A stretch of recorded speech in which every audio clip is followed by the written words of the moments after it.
Resolved. The Denzel Washington's The Great Debaters is a good, solid film. I will be taking the affirmative position today. I think I'm actually going to be taking the negative position on this. Denzel Washington's The Great Debaters is an example of why actors don't always make great directors. Can I ask you something? What's that? Why you hate black people, man?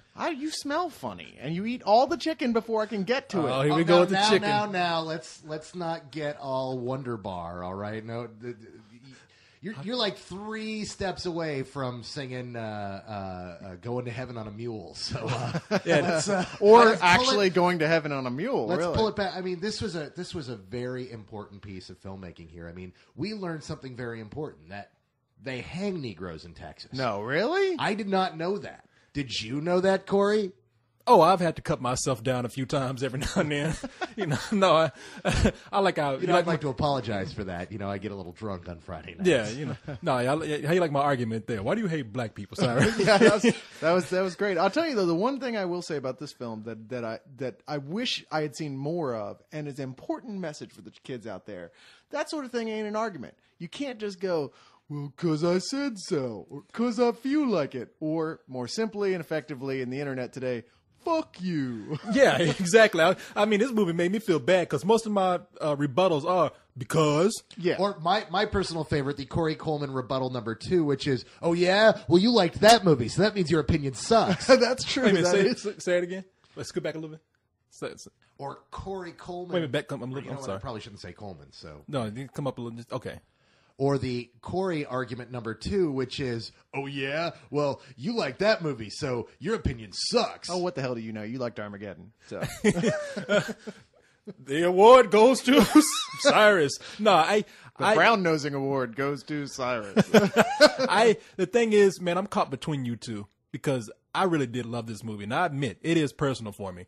Anytime they can get the truth out there of what lynching is really like, and there is a scene in here where they actually show, like, they hung some guy and then burned him, and I'm like, wow, more people probably need to see this. My mom told me all black people were hung. Oh, okay, well, then already. Well, now, I would argue, here I have to go on a side argument, but I would argue that without the lynching, blacks could have never beaten Harvard.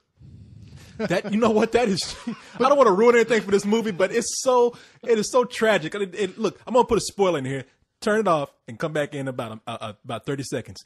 They see a lynching. And if they didn't see that lynching, you're right. They would not have beat the Harvard team. But that's one of that nails one of the problems with this movie right here that I had with it. It's trying to be a bunch of stuff. It's trying to be a big message film about the 30s and blacks and getting their freedom and racism in the South. But it's also trying to be this movie like this sort of like debate team trying to make it work. And both stories, they try to interact, and there's even this other thing about communism and unions, and they just never really quite gel. Or it feels like they could if the director knew what he was doing, and it's just awkward. And when by the time it finally gets to that, it's like, look, see, this is why these stories are all here. It's just kind of like, oh, really? That was it? I'm sorry. Go ahead. It's like that's how it all comes together. Oh, well, that's kind of lame, actually. Yeah, it's caught between having a very big message and an important message, but also just kind of being a run-of-the-mill underdog movie. It's got a great script. I'll tell you that. Lots of big ideas. Well, I think Denzel Washington, as a director, is just kind of very mechanical. He's not bad. He does what he needs to do to get the job done. Now, see, I was going to go right with you there because as much as I think he did a great job with the actors, because all of the acting in here, especially from the young kids, is fantastic. Yeah. He is an actor's director. Mm-hmm. The problem is he has zero visual style. There's everything in this feels like it was shot by someone who was making one of those. It felt like a really good made for HBO movie. It did not feel like it was shot like a truly theatrical film. Yeah, there's something about it because I don't think everything has to be flashy, but it's too clean to be a movie that has a lot of realism to it, and yet it's not flashy enough to, as you say, give Denzel Washington a distinct style. I mean, it's very generic. Yeah, I mean, you look at films like the ones that George Clooney has done, and both of those have very strong senses of visual style. You can see George Clooney's directing on that film. Here, it just feels like he let whoever his DP was just say, yeah, go do whatever you want to do. Just make sure the camera's pointed at them. I can't help but feel the problems go deeper than that with it, though. Even the way the whole thing is edited and, hell, cobbled together. There's scenes that just don't feel comfortable with each other.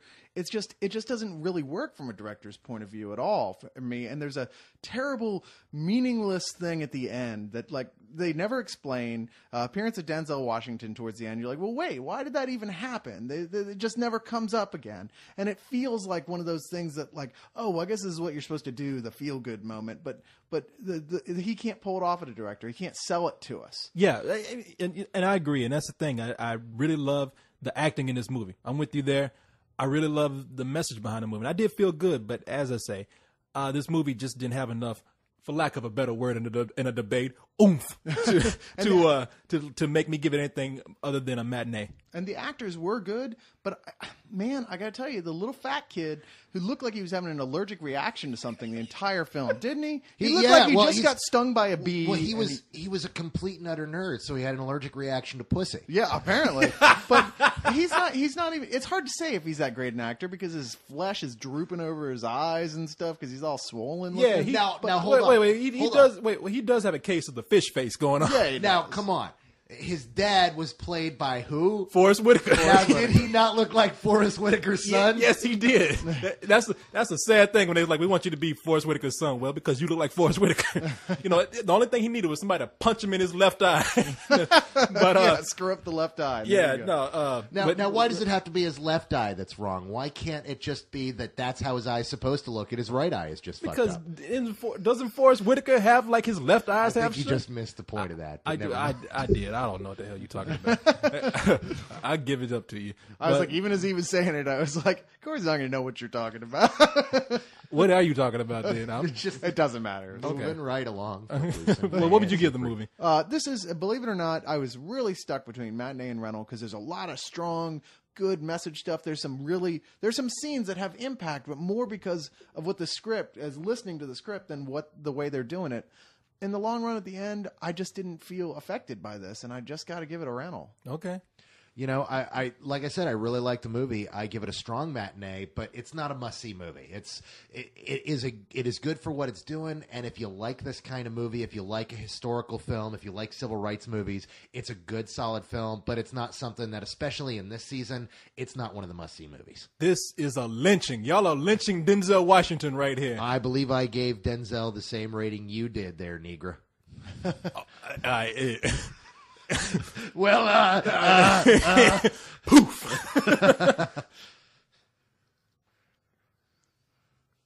So someone has called Martin to let him know we're definitely remind him that we're recording, right? Yeah. And he's here. Oh, okay, cool. Damn. You missed out on Negra. Damn. Where's Leon when you need him? Exactly. Negra. What's up? We said that. Damn, man. Bring me a gift. Hold on. I'm recording right now. Well, I'm sorry.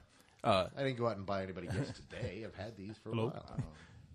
Negra. Damn, it just sounds worse when you put an A at the end of it. Yeah, that's how you have to. That's I would let Negro slide because they got the United Negro College Fund, but United Negra College Fund. You're better than a Negro. You're a Negra.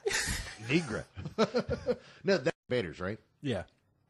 So, of course, this is about a small black college in Texas in the 1930s that has this teacher played by Denzel Washington, but the movie isn't really about him. It's about his debate students and dealing with racism at the time and their success as debaters, and all the while they're weaving in all these different subplots about farmers' union and various other civil rights issues of the time as they get more and more successful debating. Yeah, it's funny because they talked about it's funny. They talked about a college that was there in my hometown of Waco, Paul Quinn College, which is actually a Walmart now. Well, it was training Walmart employees beforehand, wasn't it? Oh.